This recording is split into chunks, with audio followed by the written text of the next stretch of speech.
Hello, YouTube. Today we're going to be doing something sort of new. We've been interviewing a bunch of leaders and high command of other groups and stuff like that. And a few guys asked me, well, what about soldiers and average members of the community? Well, due to the fact, this is like a special podcast, and 1,000 or more people, want to be on my podcast. I get DMs all the time about people wanting to be on my podcast. And I feel out of one of these people, it's not like eeny, meeny, miny, mo, I select person. It's not really that fair in a way. So instead, I'm going to be doing one of my own members in the Richter Network because my members have not only been in the World War II community, but they have been in, everywhere. Um, so lolzyo and Chicken, lolzyo is my right-hand man, and Chicken is just a regular soldier in my network, have basically been here since the Kingdom of Scotland, my medieval group. So they've been quite a few places when they've been in the colonial era, medieval, things like that. But anyways, let's get started with our first No, question. hello. Uh, all right. So you guys ready? Yeah, I'm ready. All right. Yeah, I'm already. All right. So for our first question, what group did you join before meeting myself? Oh, well, I joined Scotland before meeting you because I didn't really know your existence. I can't really remember the last group. I think it was KGB, the last group I was in before I met you. I see. Yeah, same with me. I was in Kingdom of Great Britain. I see. So basically, you both joined Scotland before meeting me, correct? Yeah. Yes. Yeah, that's what I thought as well before beginning. I talked about that, but yeah. So, how did you guys feel when you first joined the Kingdom of Scotland? Uh, Seems really good. Seems like a very interactive environment. Leader actually cared about the common soldier. Right. Yeah. I joined, and it seemed like you, Kaiser cared about his soldiers, which is uncommon in a lot of the groups I've been in before. And I thought that the group was doing really well, and I really liked the group. Right. Definitely the whole point of Scotland was that it didn't really go as far as Oceania or other groups did because if you notice how we're all revolved around loyalty, the feudal age wasn't really the loyalty you got was a bit different of it. It wasn't really like you demanded it or anything. It was kind of earned, and in that case, I had to be extremely honorable, and that's how we became an honorable family. Because at first, in my first groups, we weren't. We were considered honorable. We were considered pretty good people, decent people, as a matter of fact, but it was more or less the entire concept. It was very different in terms of how people were treated and stuff. You kind of just you did what you're told to do. People were banded to do what they were told to do. It was an extremely strict environment, very ordinary and disciplinary. And like if you check the ban list, you'd see more than 100 people banned just because they didn't follow order or two. And Scotland was just like, okay, we'll get these guys a second chance, a third chance, a fourth chance. Even like a fifth or sixth chance I gave people. So Scotland was extremely different in terms of honor and things like that. As far as I remember. Um, so, what were your first thoughts when you first saw myself in Scotland? Well, he seems like a very, honourable leader. Cared about his troops. When I first saw you, you with Polish rifle, I believe, and he was holding the flag next to you, Right? and all the men were gathered around you. Ah, Yeah, that's what I thought when I first saw you. yeah. Uh, Chicken, what did you think when you first saw me? I saw you up on an archway over the main gate, and I thought that you were a very good leader. You had all your men organized on the bridge. They were all following orders. They were doing exactly what you told them to do. You seemed very kind. You gave people chances. Like if they messed up, you would give them a bunch of chances for them to fix Right, it. And I thought I respected you for that. right. I mean, of course I gave chances, but if you guys remember Aveline or anyone else for that matter, Yeah, that was you kind gave of him a lot of freaking chances. yeah, Aveline was quite the meme. Every group I make, there's always the group pool. In the 1940s, it was I think it was like Outrider Phantom was more or less the fool. In the Richter Empire, it was Sam Richter was the fool. In Prussia, we didn't really have one. It was more or less a group owned by Joe. But I think it was like Malilov was a bit of a fool. And in Scotland, it was Aveline, and you know, fun. All right, so basically you're talking about fools and how like say what you Yeah, said again. yeah. Well, Elevine, Eveline. Aveline. Sorry, he was a good meme. He was alright, but then he just got really goddamn annoying. Yeah, he I didn't really know what to do with the Avalon because I remember he would donate like 5,000 every week, and he got demoted so much that I didn't really know what to do with him. It's just he started as a royalty because he donated like 10,000, and then he failed to do his job as royalty because he kept abusing admin, and then he was abusing his power by trying to tell you what to do, and then he eventually got accused of treason for helping Caesar try to take the throne for himself, which is impossible because you can't really do that, and he always has sort of problem. I always give him a second chance because, we weren't really in desperate need of Robux. We did have Sam who was funding us more than 200,000, but I guess he was extremely generous with what he did, so I never really wanted to demote him that badly. Uh, I mean, of course, he wouldn't really do his job correctly because remember he became like a captain, and he wasn't the Yeah, best at his job. Uh, I don't even. He claimed he was 13. He doesn't even sound or act 13. He acts more like he's 9 or 10. Uh, well, anyways, yeah, yeah. It was just a bit of a meme. yeah. Oh well, but he was. Well, we probably won't see him again. I think he's in Oceania, isn't he? He was an Ocean. I think he left. I'm not sure. I think he got Oh pulled or yeah. something. He didn't really go his way. Uh, Oh, I never really even saw him on the game. yeah. Uh, so, Chicken. What else? Do you have anything else to say, about when you first saw me or anything similar? No. All Not right. particularly. So, how do you feel about me now compared to when you first saw me? Oh, I feel like I know you a lot better. I know what kind of person you are a lot better now, Definitely. which is yeah, which is good. What about Yeah, it you? was Uh, fun, sorry. what about you, Chicken? What did you think about me now Um. compared to before? Well, I know you a lot better. I used to think you were so strict, and you got things done quick and fast, and you still get things done quick and fast. But Right. now I know that you have like a bright side to you, and you can mess around and have take jokes and everything like that. Yeah. So it's definitely a lot better. Yeah, a lot of people when they first see me, they always think of me this big, mighty person that's going to strike them down. But then, as they get to know me, they realize I'm not the kind of person because it's text.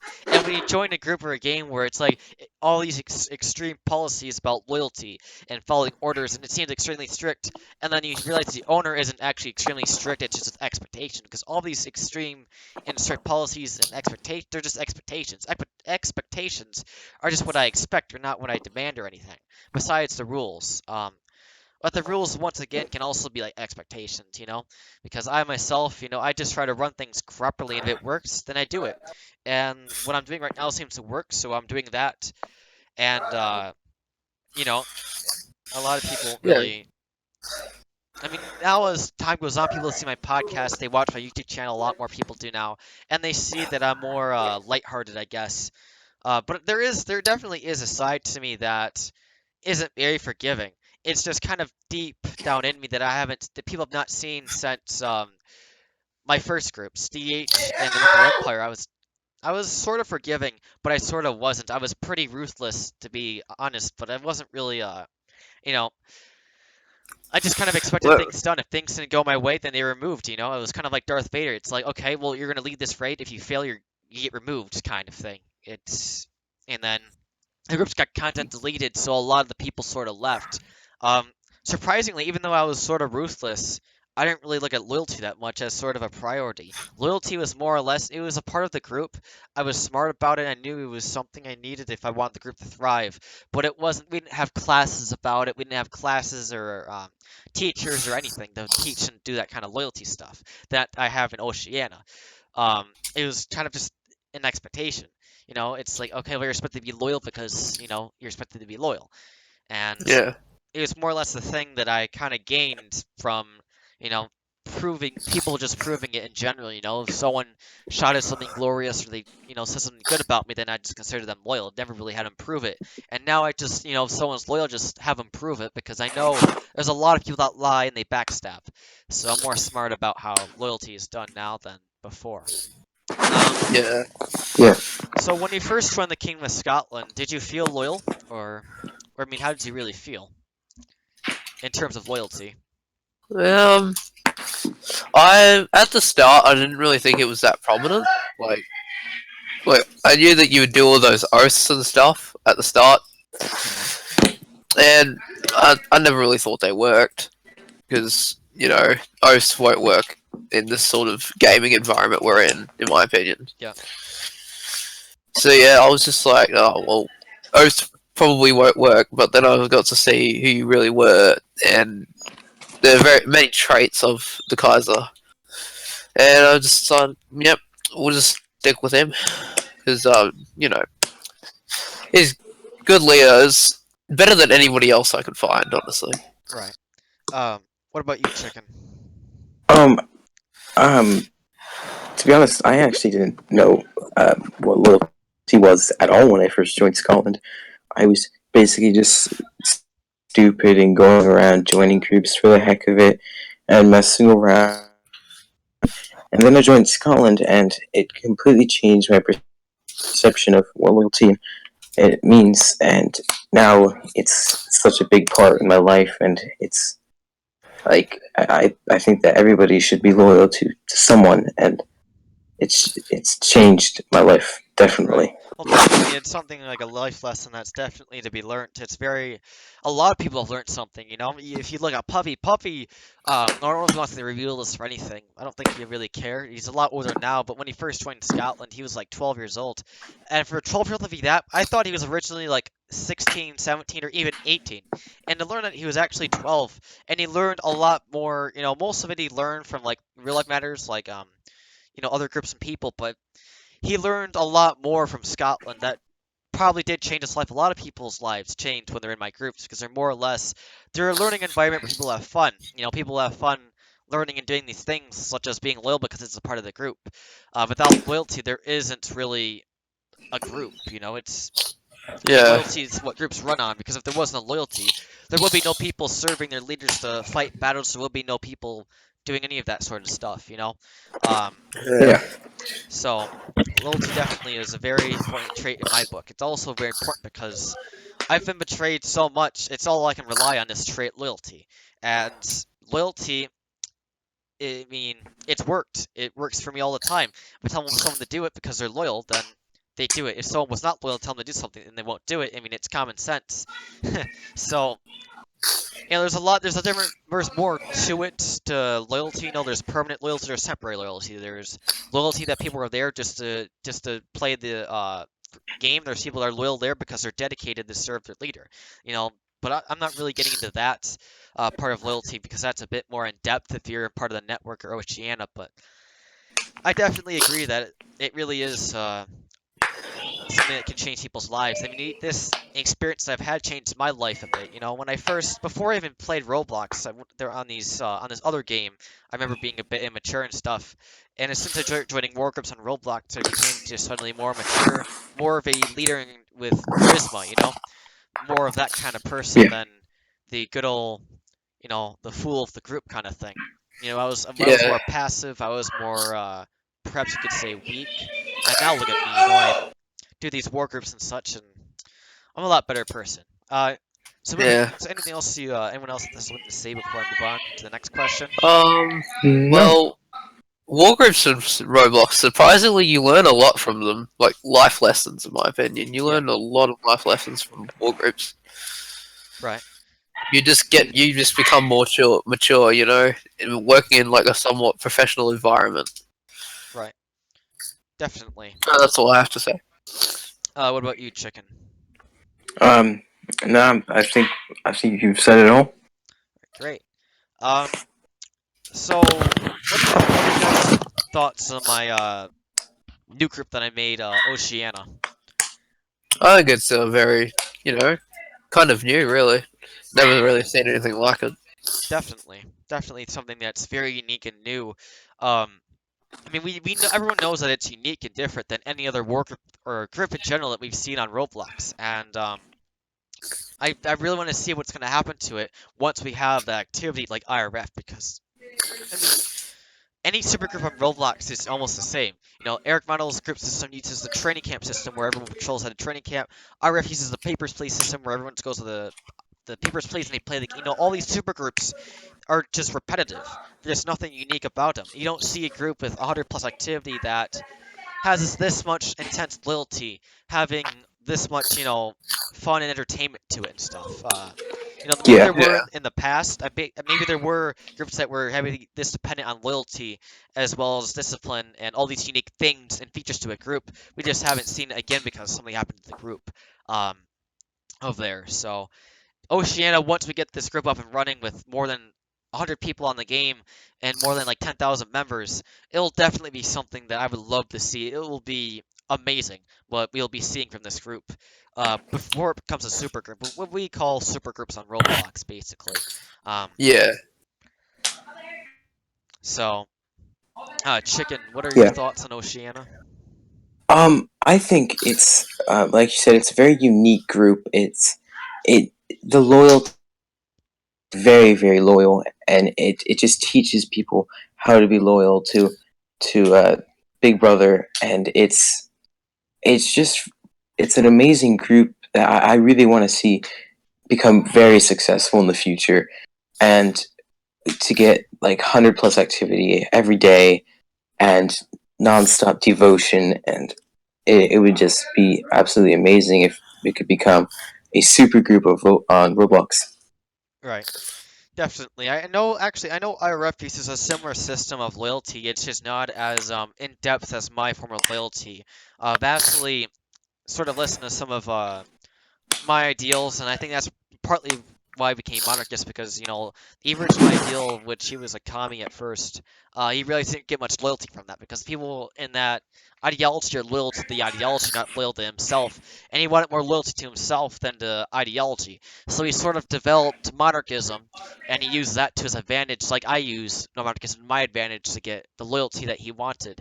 Um, but I've spoken to a lot of their members in high ranks, and the loyalty that they give to him is not, unfortunately, as diehard as the loyalty I receive here. And I'm not saying that he's anything bad. He definitely does own a pretty successful group.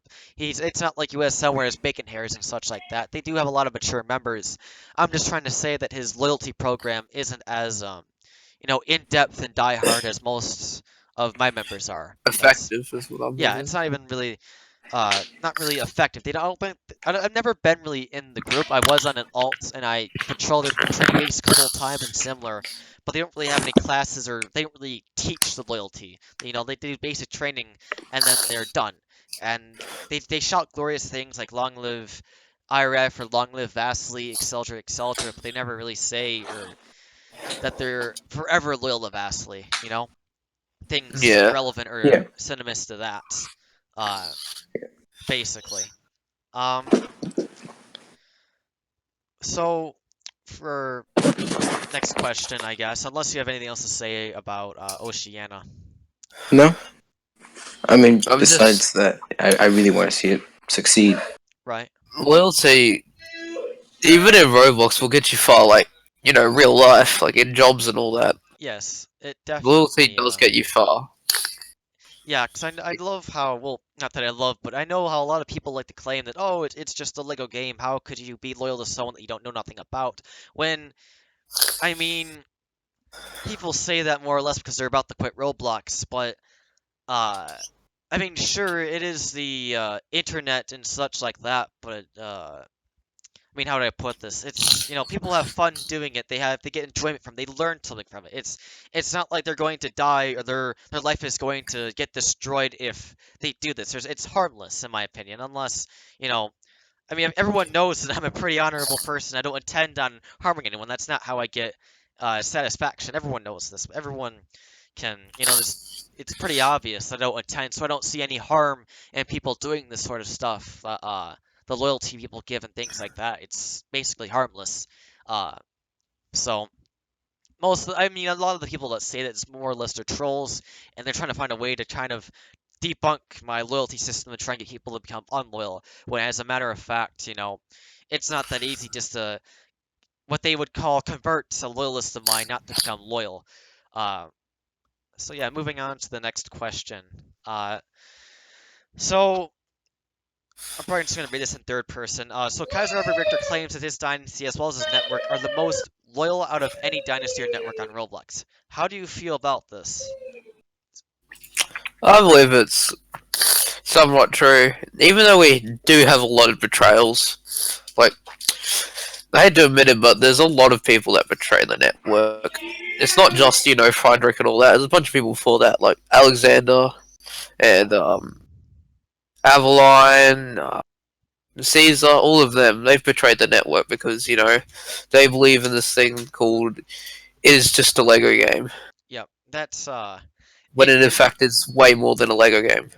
I remember a lot of the people that have been playing this game since around 2000 like 11, I guess, as far as I can remember. A lot of the people there took it very seriously than people do now, because nowadays Roblox is just a meme. But back in the day, 2010, 11, 12, I don't know about 13 and 14, that's when it started becoming a meme. But before 2014, it's remember how everything was taken so seriously. There was no Skype was rarely used in any of the groups I was in. Um, Discord wasn't even a thing, and there was no outside source. Everyone there, the only chat you could use was Roblox, and so Roblox basically was everything. There was no Discord, there was no, though there was a scene, there was other software. Don't get me wrong, but it wasn't really talked or spoken about. Everything was relevant to Roblox back in the day, and they took it a lot more seriously. And nowadays, there's people about to quit Roblox, and there's it's now that Roblox is a meme. All the stuff that used to be taken seriously no longer is taken as seriously as it once was before, and the people like that believe in that, and that's their part. It's can't really fix that. And then, I mean, when I think of a betrayal, I don't really think of the low ranks. I mostly think of the high ranks and I can count, because a low rank can easily join a group. Anyone can make an alt, join the group, and then leave the group. I'm not going to count that as a betrayal. So I don't really count any low ranks betraying me as a betrayal. Medium ranks betraying me is more or less debatable, because they've been in the group for a week or two. They know how things go, and they know that I expect ultimate loyalty. And if they leave me, then I guess it can be considered a betrayal. But, you know, you are right somewhat about there being a lot of betrayals in the network. I will get you right on that. There was a lot of betrayals. I guess There was quite a few. there was Max, there was Bonwer, there was a few other people that I forget because they were like medium ranks in the network. But you know, it wasn't really that bad. Then the betrayal I had in Dwight to Tier 1940 was pretty bad, because it was like half the group or a quarter of the group joined this group called the German Imperial Republic, and it was basically at first it was a loyalist group to me, but the owner Foxy KJ gave it to Jaden Bake. Jaden Bake absolutely hated me. He was not a fan of me. He thought my ideals were ultimately ridiculous. Ridiculous, and he made all these other assumptions that were untrue, and he somehow convinced a quarter of the group to join him after the group got content deleted. And he told them that I was a traitor to the people, and they believed it because he said so. So he kind of used my programs to convince the people, because I wasn't around, because my account was banned for a week, so I couldn't just go there and say he's wrong. But I did go there, I think, a few weeks afterwards, and he said, well, people are saying that you're a traitor, so I shouldn't follow you. The guy didn't even know what a traitor is. He couldn't even define it. He was just, calling me that. So I had to basically convince him by saying, oh, a traitor is a really good person. And he said, oh, really? I'm like, yeah, join me. That's the only way I could get him to join me. Then later we told him that a traitor is someone really bad, and then, yeah. So, I've had a lot of Okay. worse moments, so it wasn't that bad, I guess. So Chicken, what do you think of that statement that that I claim that the dynasty as well as my network are the most loyal out of any dynasty or network on Roblox? So how do you feel about that, Chicken? I definitely think it's somewhat.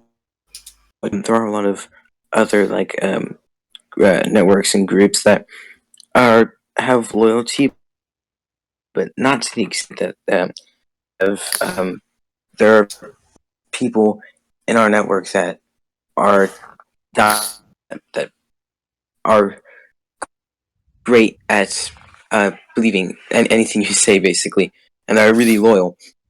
And there are other groups that they say that their members are loyal, but in all honesty, they're just there to be there.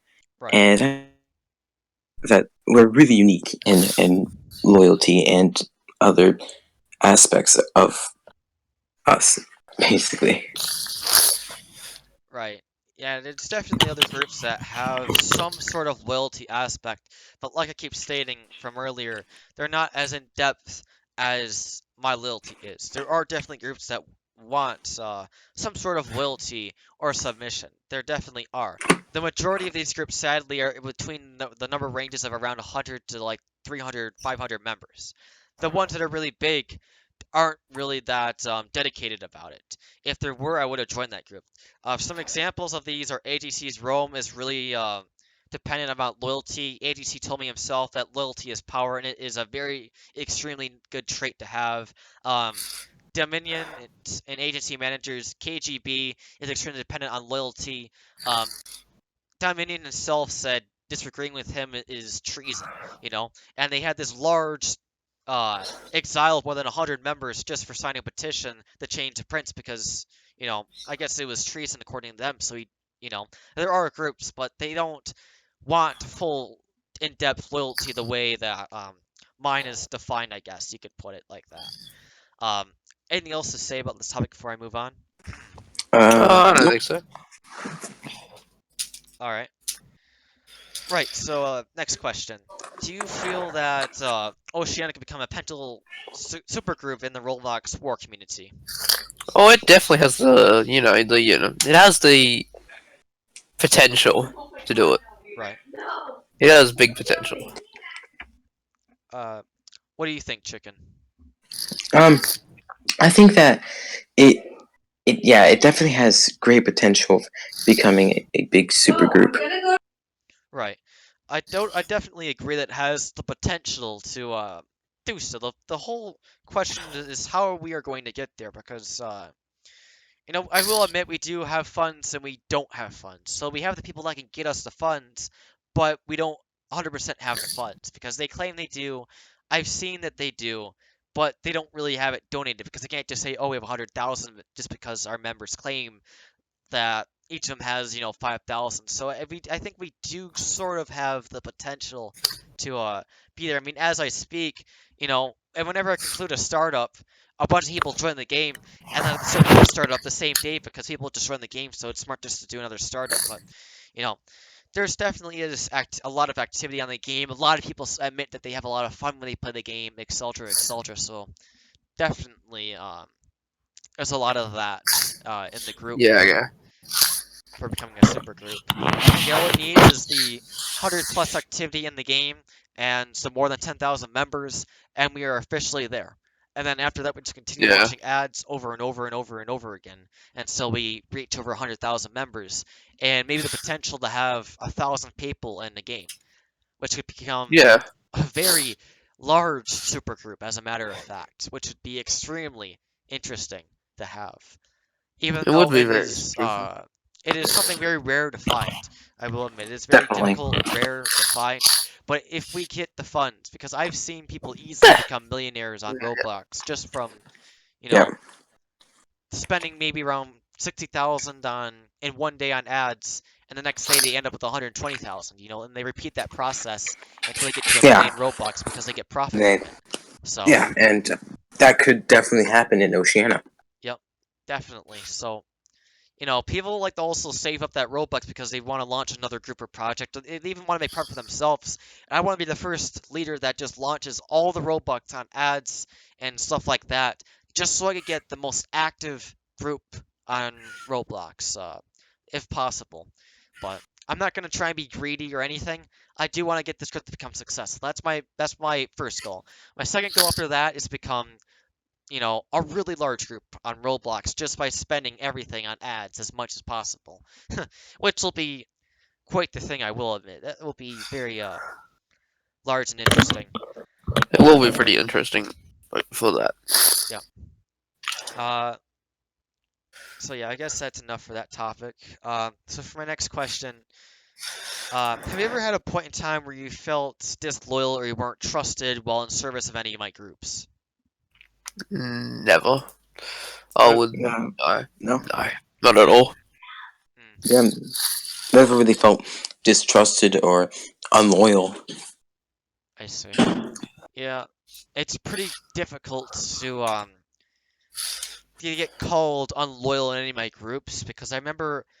I mean, if you call, I mean, if I even do call someone unloyal, it's not that bad, I guess, because I don't want someone to like be called disloyal, and I didn't mean it, of course, because I mean it depends on the situation. If someone backstabs me and I call them unloyal, then that's necessary. But if someone fails to do something, call them unloyal, then of course I didn't really mean it. I don't want people to leave the group just because of that. But on very rare occasions will I call anyone unloyal.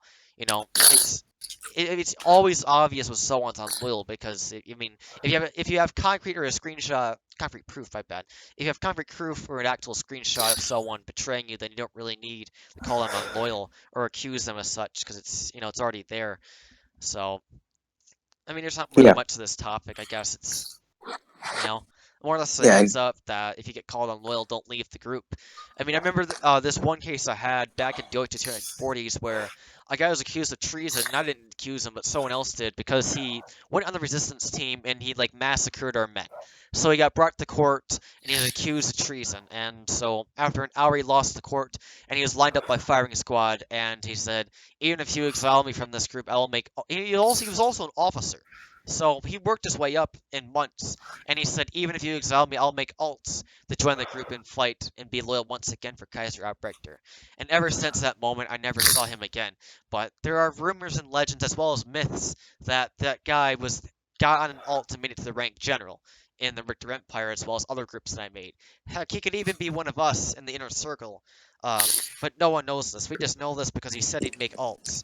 I mean, maybe he never yeah, did make alts, but the last time I saw him was at a raid that we had, and he joined on our side, and he lied. Like he was in this retired, not retired. He was in this old lieutenant uniform that he wore when he got exiled, and that was the last He time I wore it saw with him. pride.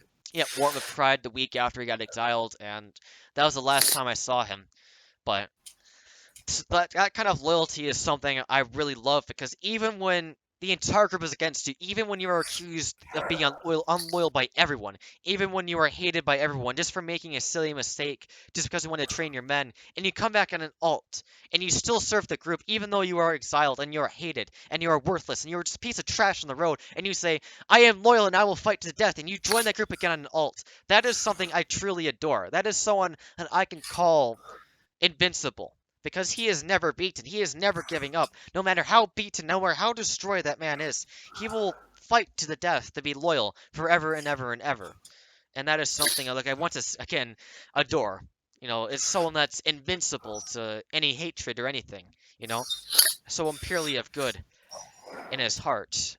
Uh,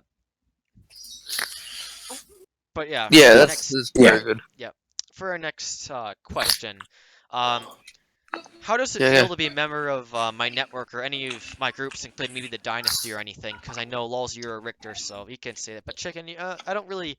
I mean, if you change your name in Roblox, you can become a part of the Dynasty. But I don't actually have the funds Well, to you, do that, so well, yeah, you did. Well, you did change it, but then you got it wrong somehow. yeah. yeah, I made an alt and I messed up. Oh, well, rip. Well, uh, so anyways, well, how does it feel to be part of the network or any of my groups?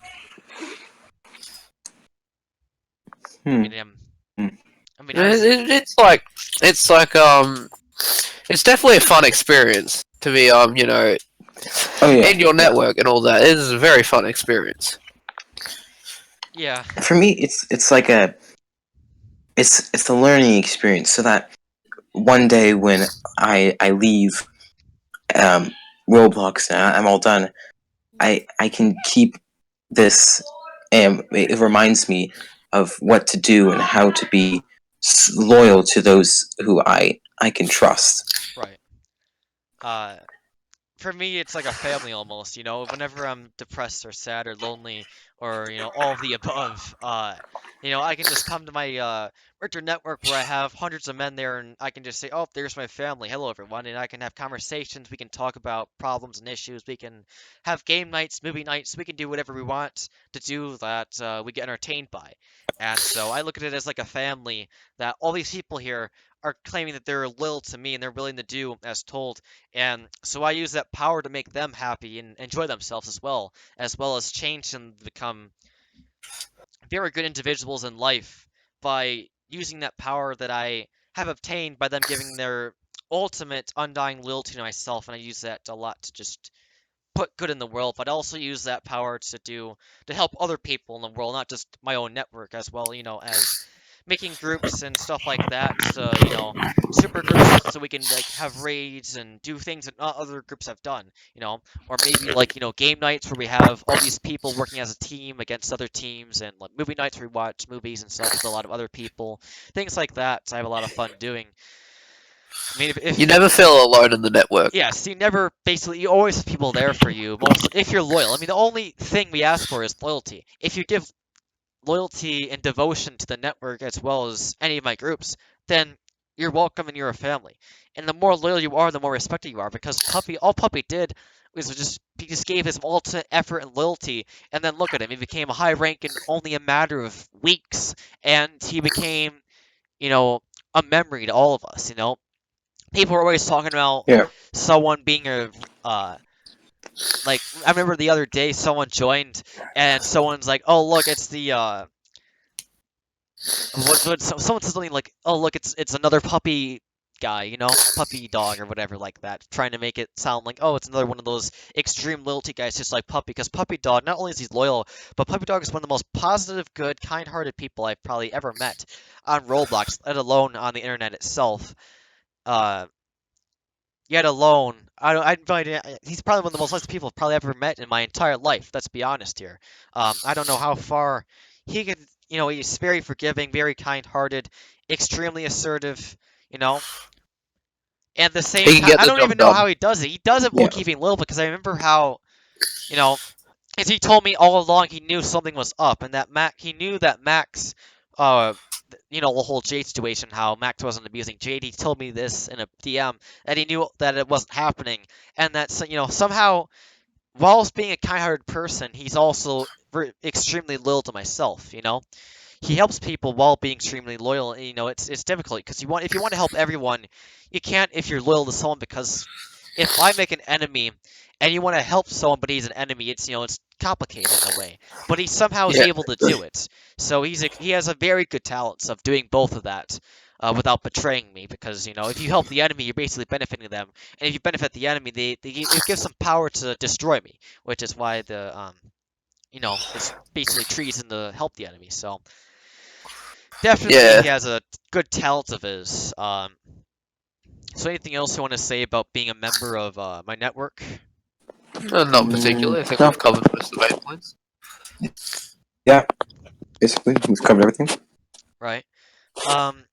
So what is it? So since both of you were also in the inner circle of mine, even though Chicken is more of like a low rank, but he's also very trusted, because not only is the entire inner circle and diehards of mine all high ranks. Some of them are low ranks, some of them are medium ranks. I think one or two are not even in Oceania. They're kind of spying or doing something else, working on other things that are beneficial to me, of course. They're not just going to stay in the inner circle and do nothing. Uh, but Yeah. So what is it like to be part of the inner circle? Well, you've got, let's see, like 10 other people that you can rely on whenever you're in doubt, or you're in doubt about something that you can't really tell the average low rank in the Richter Empire, because it could be disclosing information. Right. These 10 people can help you. They're in the core. Yep. Just for them being there is a very big help. Yeah, it's definitely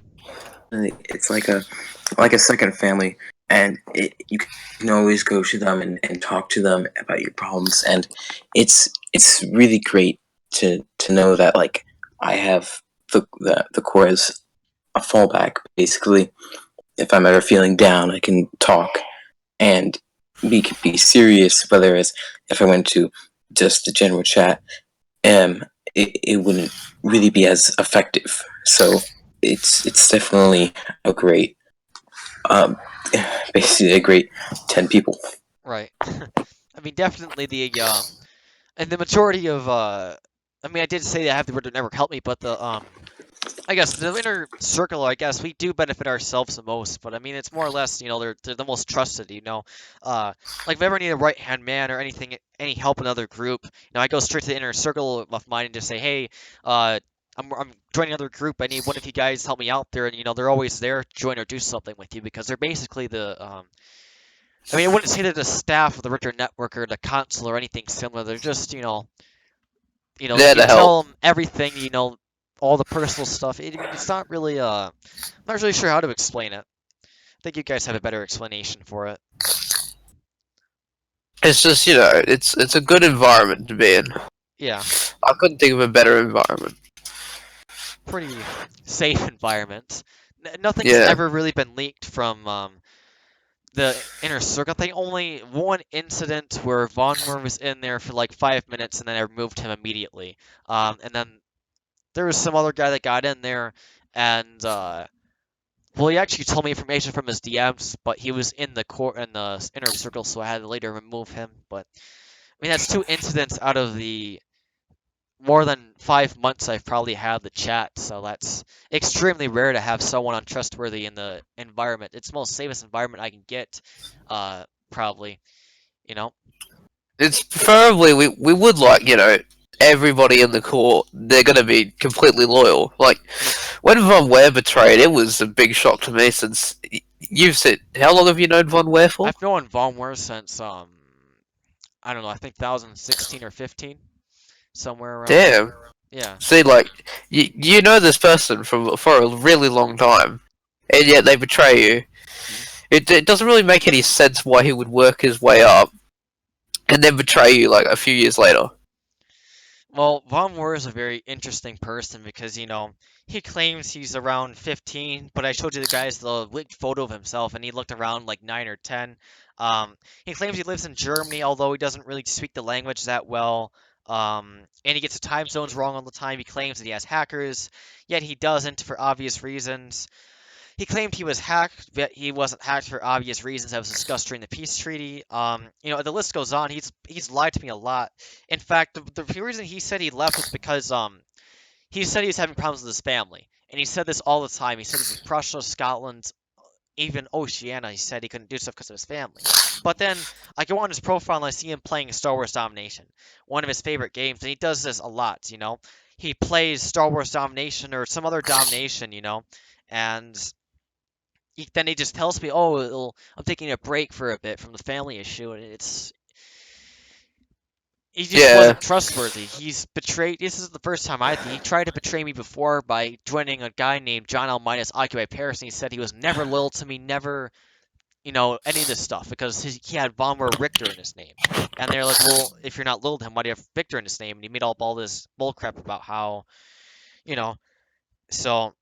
The reason why, though, he was a part of the high rank is because he was one of the first people to become loyal. He was one of my first loyalists ever. I had like a small group of loyalists that helped me out because the first group I made, I asked my men, "What do you want?" And they said, "We want a group that is based around loyalty and an ideology called nationalism," which I don't really say we despise it, but we're not a fan of it as much anymore for other reasons. But anyways, so.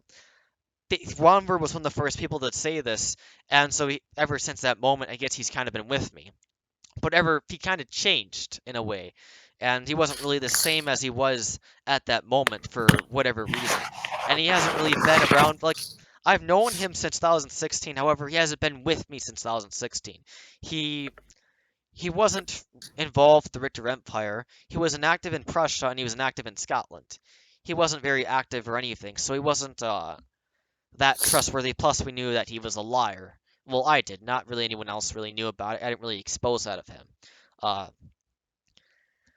but I can I say think that it I comes didn't. with age, really. Yeah, I can say that I didn't see it coming that he would go as far as to AA the Richter network. To Oh, was he the one that I it? Yes, Von Schuttel AA'd the network and claimed that he was hacked. He basically, and then he ranked Friedrich a high rank in the network, and then he left. So yeah, basically. Yeah. Well, that's kind of sad, but Yeah, they definitely. all. It is very sad because he could have been capable. He could have capable been able to do it if he was just taught the way. Yeah. Yeah, someone that was so like that seems so loyal and seemed that had such potential of becoming a really great person just went down the gutter and did all these terrible things, and it's sad to see. Yep. It is very sad to see it, but Um. So for our next questions, how did you become a member of the inner circle? how did I become a member? Well, really, during Scotland, as soon as really when I became Order of Loyalty or Duke, Right. when I became a Duke and all that, and I was leader of Clan Campbell. Yep. It was around there where I became in the inner circle, in my belief. Yeah. You basically Yeah. I kind of put the entire clan Campbell on the test because I knew the Campbells in real life were a very they're like the antagonists of Scotland, I think, something like that, and they Didn't they weren't. betray Scotland or Yeah, whatever? they basically betrayed Scotland by becoming loyal to the King of England and let the English into they just did a lot of bad stuff. And so I kind of tested them a bit, you know? I tested Texas by not exiling Caesar right away, and I kind of wanted to see what he would do if I didn't exile him for like 2 hours. I had those random outbursts, you know. I was actually screaming at him at like the end to see what he'd do. I muted him and screamed at him and I said, "Unmute yourself and talk to me that way again." And you know, he later admitted that he was once arrogant to my groups, and no, he kind of admitted some of his stuff he did in the past, but he remains loyal at that moment. But I think something, I forgot why he quits, but he later quit like a few weeks after the rebellion. Irish took over, and, Max, the prince, I guess, said that whole issue came a thing, and He started a bunch of shit, Max. yeah, Max started a bunch of stuff, and so I guess Because, Irish. he was Scottish. I think Max was like a Scottish nationalist, wasn't he, or something Yeah, like that? he was a pretty big fanatic of Scotland, but basically Irish wanted to take the castle, and Clan Cameron asked me as an ally for my help or something like that, and then he put at the top Clan Campbell against the Crown, and that really ticked off oh my God, don't tell me I forgot the name of it, Clan Campbell, and they basically, they kind of got really mad, and it was Well, sort of a test. I was pretty mad because I was there and it's against the crown. Mhm. It doesn't sound. It sounds pretty treasonous Yeah. It sounded like treason, and against it. the Clan Campbell didn't want to sound like traitors. It was someone to test someone wasn't. It was more like Max's idea. I was like, Max, this isn't a good idea. And I wasn't in. I was one of your men accused me of fighting for Max. All we did was go. We were at the throne. I was like kind of like sitting on the throne. Then like for 10 minutes, and I sat off the throne because I didn't want you guys to come in and like kill me or anything. And we kind of just stood to the side. Clan Macbeth didn't really fight alongside Cameron. But someone accused me of that, and it kind of ticked me off. And then Irish got involved, and Irish made some accusations that weren't really treasonous. They were just a bit of an attitude. Well, Irish actually helped me with that one document that listed the 100 things not to do that is treasonous. But Irish went and started up his own group afterwards, and he sort of Yeah, betrayed me a bit. he was in the he was very much involved in the Game of Thrones genre. Yeah. Uh, I was in some of his Game of Thrones groups. I I remember didn't really like the I genre. forgot which guy it was, but I remember when Texas Revolt recruited either you or Irish because one of you guys lied about how long you were at the game, and Texas was like, "You weren't there for that long," and the guys And the guy's like, yes, sir, I wasn't there for that long. And then Tex is like, you know what? You're my favorite soldier. You're my heir now. And I'm just sitting there like, what is this? Is it like a test or something? Because this guy literally lied to Texas, and the Texas is like, all right, you're my heir now. And I'm just sitting there like, what just happened? You just made this guy an heir. Now he's like captain in the group, and he just lied to you about how long he was there. And well, actually, he lied, and then he admitted that he lied. So it was very. I don't know if it was. I don't think it was you. I don't think it It was. was Irish. Yeah, it It was was yeah. Irish. That did that. So I don't know why he did that, but very curious. I mean, this is irrelevant to the podcast, but how did you become the third in command of Clan Campbell? I don't, I think wasn't Reese. Wait, no, Reese was on a different clan. Never Yeah, mind. I think I just worked my way up. Like when it was first founded, I joined it, and I'm just like, oh well, hello. And then I got ranked house, in a house or whatever you wanted to call it, like right, like one of the family members, pretty much of Campbell, because right. I was one of the first people to join it and all that. Yep. So then, yeah, we had the first guy. Who was the first guy that led Campbell? The first guy was Texas Revolts, I think. Okay, yeah. So then he had his heir, and then I think that heir was really really inactive, and then just kind of just disappeared. Right. And then yeah, we needed a new heir, and then Irish just was there. Irish was a very good. He was a very good, leader. Yeah, I could see the charisma in him.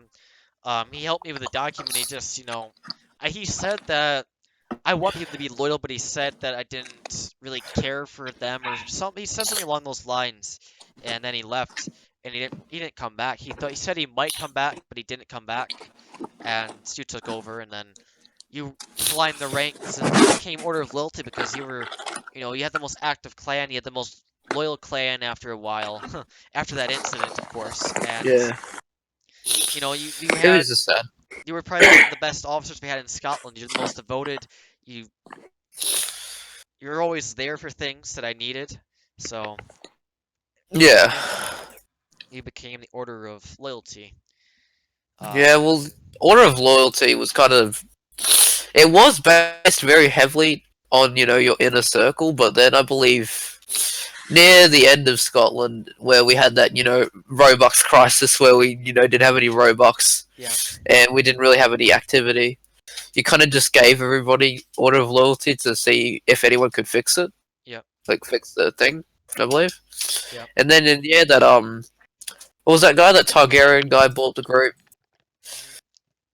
and then yeah, he got decent, he got somewhat decent numbers, but then I don't know where he went with the group. Didn't he just leave or whatever? Yeah.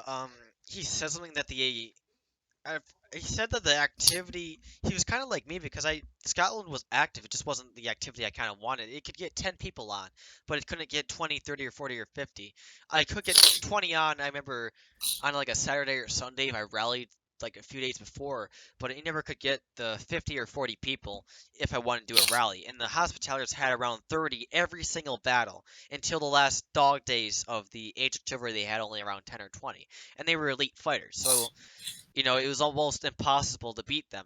And we were never on the Hospitaller, like we were never on the Hospitallers team. Only once.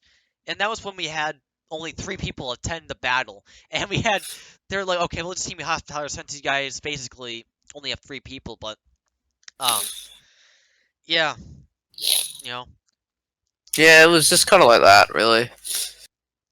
it's It also, was, oh, go ahead. well, it was Scotland. It just didn't interest people. That's why it kind of failed. Yep. Well, it didn't fail, but yeah, it just kind of died slowly. Yeah. Um, well, you mentioned the Targaryen guy, which reminds me of the Targaryens Game of Thrones. I'll mention talk about that after the podcast, though. What I was going to tell you. And Chicken, how did you become part of the inner circle? So I joined Scotland, and I slowly started to rank up, and um, I joined in the middle of the activity, and then it slowly started to die. And as it was dying, I got ranked up to see if I could get people on. And I remember the biggest training I ever got was I got like 6 people on, and that was to me like really sad. And then towards the very end of Scotland, I got promoted to Order of Loyalty, and I was trying to get people online and active. And I can't exactly remember when, but you DM me the link to the core, and I joined it, and it was very interesting to see. Like, it was almost like getting a behind the scenes tour of what actually goes on Yeah. in Scotland, and it was Scotland the really movie. just yeah, it was really just amazing. Um, but it was also sad to see Scotland how it fell, and then you sold the group and you transferred us all over, and the core still was remaining strong, and um, Scotland just fell and died, and it was just so sad, and we lost funds, but I mean Well, I got the 10K core, out of it. yeah, which to be honest, you probably should have gotten only like 5,000 because of how inactive that group Yep. was. I got really lucky with And that how I ended up with it. and Prince, he's trying to sell the group right now. He wants to sell it. He wanted to sell it originally for 10K. He actually dropped the price, and now it's only 5K. So he's just basically abandoning it, You gotta and admit though, he did get a lot because a lot of He people. got a lot. Yeah, he got a lot of members, new members, because he has his own, like, you know how we have the network, he has his own, like, private army group on Roblox. Yeah, And I noticed how every time he makes a group, a lot more people join it. So he got, like, 30 more members to join that because Scotland was sure a lot of the guys came with me after I left because a lot of people liked me just because of me being their leader. So a lot of people left Scotland after I left, but the ones that stayed knew that Scotland was done for and it couldn't be revived. So when Targaryen said, "Guys, just come with me," he gained like 30 plus more members to come with him, and yeah. so he did gain something from it. It wasn't a scam, and for the first month or two, he did get a lot of activity. I remember seeing like 20, 25 or 30 people on his game. They were winning raids. I Yeah, remember them winning a bunch of raids against England, all yeah. our AOC groups, you know? They were doing really well. They definitely had a lot of fun. He thanked me for giving in the group. He said it was a really fun experience. But, you know, in the end, Scotland, it falls. It's just In real yeah, life, it did the same thing. In real life, Scotland was, you know, fun. And then, of course, the English invade, they take it over, and then yeah. it gets It revived, and then it falls again. You know? It's a roller it, coaster. yeah, and I actually stayed in Scotland a very long time after you sold it, and I tried to get more people active, and I left it like I think 3 weeks ago, because I mean there was nothing I could do anymore. It just come to the point where there's no point in even putting in the effort for it, because it's not going to come back. Right. So, Thing is, I think Oceania will last them like a really, really long time. But I'm not sure if it'll suffer the same fate as Scotland or not. right. Well, I like hope not. the difference between Scotland and Oceania is that Sam. The thing with Sam is that I knew he would come back. It wasn't like Sam would be gone for the rest of our lives. I knew he would come back.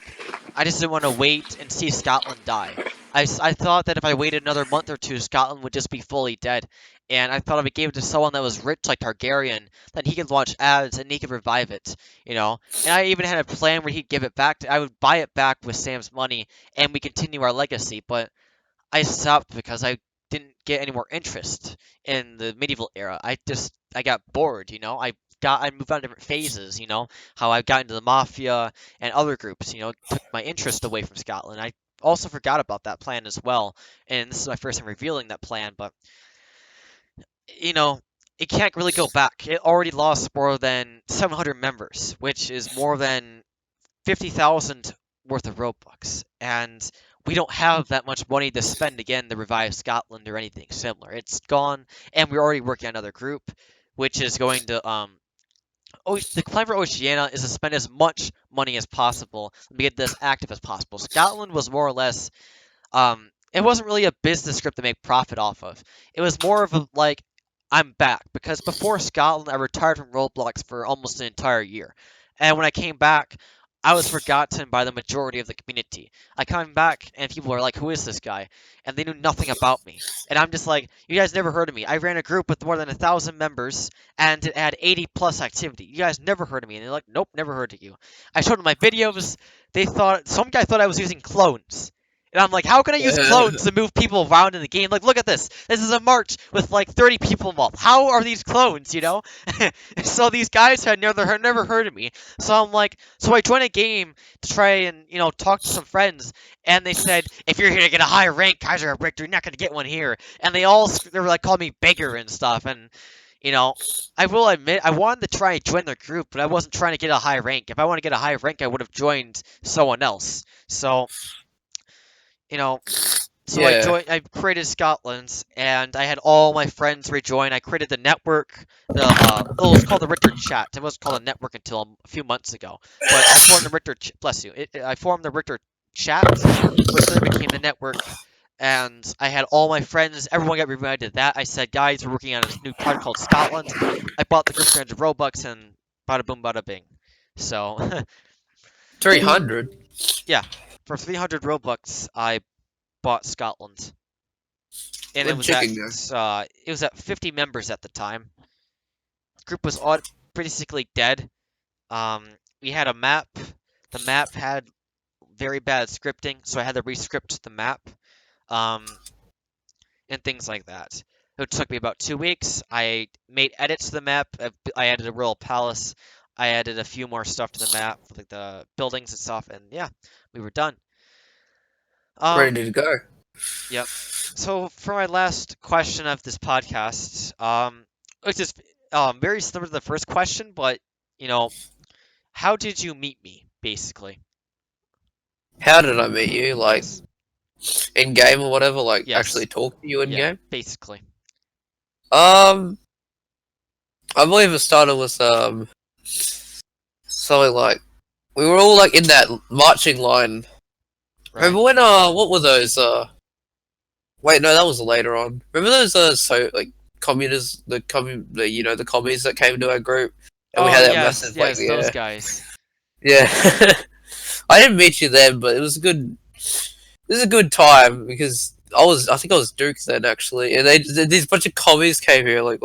What's their purpose of being here? Like, what was their purpose of being there So anyway? that was let me think for a second. I forgot. I think it was Repazalio. Yeah, Repazalio came to my game, Yeah, and he was like, "Hello, Kaiser Victor. I've heard much about you." And I had my men lined up in this peg formation. They're kind of just standing there, and I could just imagine in my head as if it was real life with them, with their hands shaking, as this massive Soviet armies in front of us.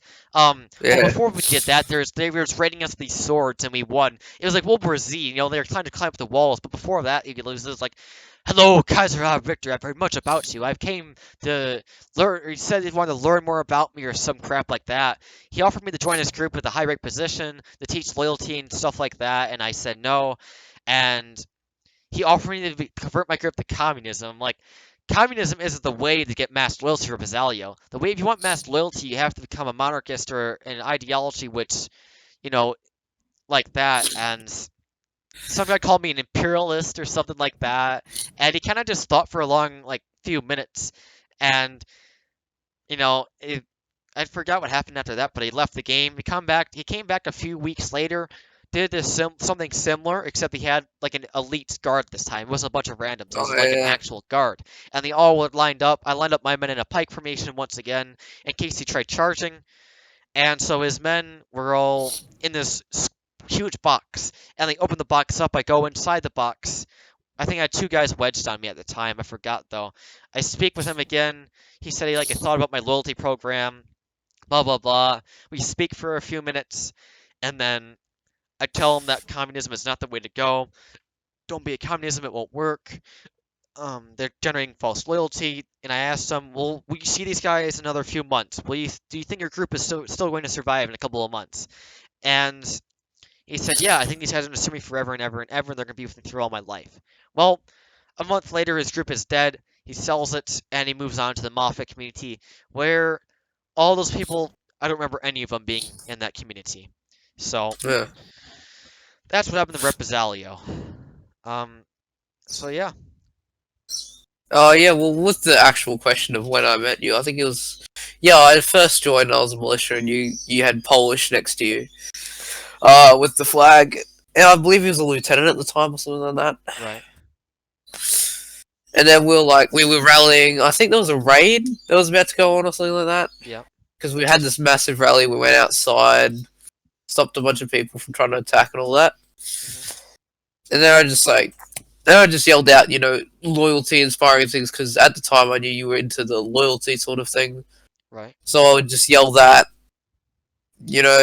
long live Kaiser AB Richter, long live Scotland, all those sort of things, I believe. Yep. That was pretty much it, of how I met you Basically. in the group, yeah. So, I guess that's all the questions we have. Before I conclude the podcast, do you have anything else to add or say? Uh, not particular. I think it was a very good podcast.